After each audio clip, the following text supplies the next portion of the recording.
Yo, what up, boys and girls? Welcome to the War Garage, first official video of 2020 during the COVID-19 pandemic. It's great. We've been up to a lot of things here at the War Garage, like getting our own official channel. We were running off my other channel, but we decided to switch it over to this one. The projects we've been working on mainly are, motorcycles. We're pretty green to motorcycles. I mean, we're pretty new to cars anyways, in general, but we're really enjoying working on bikes. We are to the moon and back about working on bikes. They're boundlessly more simple, and I don't mean that in a way, I don't want to like insult people who work on bikes, but basically what I'm saying is like a car is a bike. The same principles apply, right, for troubleshooting and whatnot. But it's just there's more shit on a car. You know, it's like you've got air conditioners and you've got, you know, power steering and you've got all of this bullshit that goes wrong, and you've got 4 tires and you've got, you know, more sets of brakes, more fuel lines, more cylinders, more spark plugs. It's just there's just more to it. Everything weighs a lot more. You need more specialty tools. We're working on 80s Japanese bikes right now. We've got a Kawasaki, another Kawasaki. Those are both 440s. And then we've got a 79 Yamaha XS440. And like these are 2 separate brands, but they're almost identical to work on. They're very similar. The only difference between these two, the only serious difference between these two is this one's got a like a foot start right there. And this has got a 180-degree crank on it. So it needs 2 ignition coils, whereas the Kawasaki only needs 1 dual fire ignition coil. And that's really the only huge thing. Obviously, engine displacement's a little bit bigger, but it's like, man, you work on one and like you really have an idea on how to work on the other. But it just seems like in the car world, like, geez, unless you're getting 2 Hondas that are 2 years apart, there's gonna be totally different like shit. And we're learning a lot. We really hope to get kind of deep into the bike thing.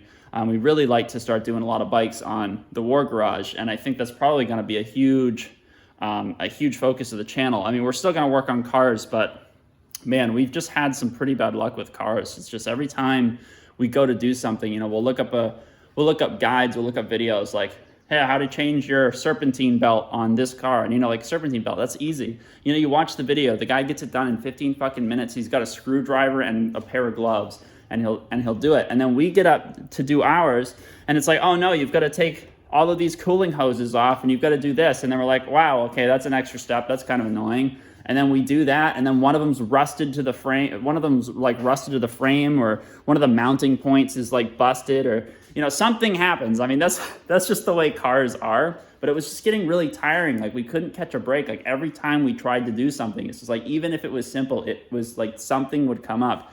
And it's just like, yeah, I guess that's what happens when you're paying dirt cheap prices for shit cars. Yeah, you're gonna have bolts and nuts and screws that are welded to whatever surface they were screwed into, or they were worked on by somebody who didn't, you know, put very little care into it. They're like, okay, whatever, I'm gonna change more oil once. I don't give a shit. I'm gonna crank that thing on to the oil pan, and I don't care because I'm done. But yeah, that's what we've been up to in the War Garage, and we've been having a really good time, guys. I know it's a fucking mess in here, but we've been actually, believe it or not, we've been picking up. This is like all the shit from everywhere in our garage. As you can see, we don't have a lot of ways to organize. We don't have a lot of we don't have any like toolboxes or anything yet, because we're slowly, basically where we're at in the garage at this point in time is we're just kind of accumulating tools. Right, we're in that garage build stage. Like, it's very difficult to work on cars and trucks when you don't have tools. So we find often with the bikes, okay, oh, we need this kind of tool. Oh, we need this hose adapter remover tool or something. So we go out and get tools and we accumulate them. But now we're finding we're spending the money on the tools, but now we need to go spend money on things to put the tools in. That way our garage doesn't, you know, look like this. Now, granted, this is a lot of the remnants of the Dodge project this winter. We had worked on the Dodge, filled it with a bunch of foam, and tried to do some just really shitty attempt to patch the bodywork. But yeah, I just wanted to give you guys kind of an update where we were, and kind of welcome to anybody who's new to the channel. Dunno is has a job now, so we both of us work, so we don't have as much time to be working on the videos, but we do want to bring a ton of videos to you guys. We are already starting on custom work with these bikes. We've got, well, I say it's custom like I'm the guy welding it together, but it is custom. We're definitely getting aftermarket parts for the bikes. We're not trying to soup them up like ricers or anything, but a problem with these old Kawasaki 440s we're finding is the parts for them are very like scattered. It's very hard to find them. Now the XS400, on the other hand, there's this websites dedicated to these bikes. There's a huge following of people like selling parts for these bikes. There's a huge aftermarket for these. So this bike isn't going to be as big of a problem, but this one's more complete, and this one we had running just a few weeks ago. But it was, it was running kind of crappy. So we're like, okay, let's see if we can replace the carb. Let's see if we can replace the carb boots. Let's see if we can get a new, whatever. And we couldn't find any of it. Or if you could, it's like ripped off some other equally old and dilapidated bike, and it's on eBay, and they want like $70 for it. So we're finding we're gonna have to do a little bit more custom work to this. One of the things we're doing is this is a dual, we've got dual intake here for each cylinder. And how it would work is usually you'd have a carburetor going to each one, like it's a dual carb setup. And the dual carbs for this are kind of notorious for being bad. And where we're new, we really don't feel like spending like 8 hours a day trying to fuck with a carburetor. And like, we want to kind of get on the bike and ride it. So we're going to actually do a single carb setup because this is a 360 crank, where the intake shouldn't interfere. Like it shouldn't be robbing fuel. Might be a little power loss or whatever. I looked it up online. This is not an uncommon thing for people to do. There was a dude that makes custom manifolds for it. So we're gonna try that. We're gonna go ahead and try a single carburetor, the 2-to-1 conversion. So that's in the mail right now. Once we get that running, we're gonna slap it all together. We're gonna go for a ride, and we're gonna have some moto vlog probably on it, because we're really excited to get on this bike and ride it. We got it for $100, so that means like total will be invested like $300 in the bike, and it's gonna be really sweet.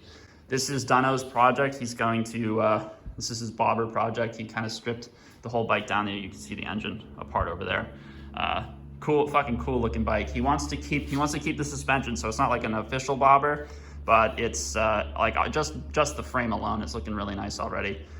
So I'm really excited to see that get done. He's run into a bunch of issues with this engine. This one was sitting outside for years, just like any old fucking barn find or something. Pretty much, we're not sure. I'm not sure what he's going to do with it, but there were bolts stuck in the aluminum. Ridiculous. He tried to get a few of them out. He went and invested in all of these tools, and the aluminum would still crack on him. And it's just like, man, like he was getting a lot of fucking shit luck with that. So we might not continue with that engine. We're probably gonna slip a different engine in here. One of our buddies is pretty good at welding, so he's gonna come over and help us and see what we can do with this, because this is Dunno's kind of pet project, because he's stripped it down entirely and he's got some parts on order for it, so it should be pretty cool. This is my bike. This was originally Dunno's, and he actually gave it to me once he got it running. And then this was the bike I bought when he bought this one, and we both got each one of these for $100. So this one's gonna be a little bit more because the wiring's a little fucked up. This is pretty much completely toast. One of the blinkers doesn't work. I think it runs off this capacitor here, because you can hear the blinker. Like if you slap this hard enough, the blinker will turn on. So just it needs a few parts, but I don't think it's anything out of the realm of. I don't think we're going to be spending $500 or $600 on it. I think we've got 2 bikes that have engines that run and gearboxes that work. So everything else is just minor at that point, and especially with the XS, cheap enough parts. So, anyways, I've pretty much rambled for like 11 minutes now. I think that's pretty much all I can go over about as far as what we've done in the War Garage. We really haven't had any more cars in here. Like I said, we're trying to steer away from the cars for a little while. Reason being, we don't have a ton of money, right? Like this is a hobby to us, and we enjoy making videos for you guys. But it's like, man, we don't got like $5 grand to go spend on a vehicle we can wrench on. You know what I mean? Like we're looking for $300, right? We want something cheap that we can have fun with and actually work on it. And the problem is $300, you're not going to get shit for a car, like no, unless it's like a family member or a friend or something doing you a favor. And I mean, that's just the way it is. So we're like, oh yeah, why don't we do bikes? Like we were both into it anyways. We're both like, man, it'd be really cool to like get into biking, because we don't have our licenses, and we're like, we live up here in New England, and everybody up here bikes in the summer. It's like, damn, it looks like so much fun. We see them all the time. We're like, man, that'd be so awesome to go out and bike. So this is our new project, and we've been at it for quite a while, and we've been enjoying it. We've actually been making progress, which is, I think, our biggest like driving force for going into bikes. Is we started it and we're like, hey, we're actually like doing this. We're actually getting work done. We're able to understand, you know, it's not such a chore to take the engine out of this thing. Like, you know, like Dono literally unbolted this, lifted it with his goddamn hands and put it over there. It's like, yeah, you can't do that in a car. I need a $700 engine lift to do that. And then you also need an 8-hour day to unbolt everything from the engine and make sure you've got all the bolts off and separate the transmission or however you're going to do it and lift it out of your car. It's just, you know, we're kind of like lazy, and you could say we have that millennial mindset, right, where we like the instant gratification. It's like, it's way more satisfying to be like, yeah, I want that engine out and I want it over there and I want it now. And it happens. It's just like, yeah, there's like fucking, what? I can count it, like 8 bolts holding the engine on, and it's like, there you go.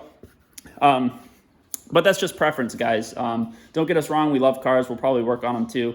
But I feel like the bikes, we're learning a lot more with the bikes currently, just because we're able to do more and we're able to get it done faster. The parts are more readily available, at least online, for the Yamaha and stuff. And it's just, we can experiment more, and we're less worried. You know, these aren't daily drivers. We're not like necessarily worried about breaking them. We spent $100 on them. They were super cheap. So we can actually like get in the nitty gritty and try stuff. And like Dono, you know, this was a spare engine we had. He wanted to take it apart. He'd never taken an engine apart because, you know, but we just don't have the opportunity to do it a lot. So anyways, thanks guys for tuning in. We're going to be doing a few videos. I'm going to do like an oil change video just to have some content up here. But until next time, guys, thanks for checking out the War Garage. Peace.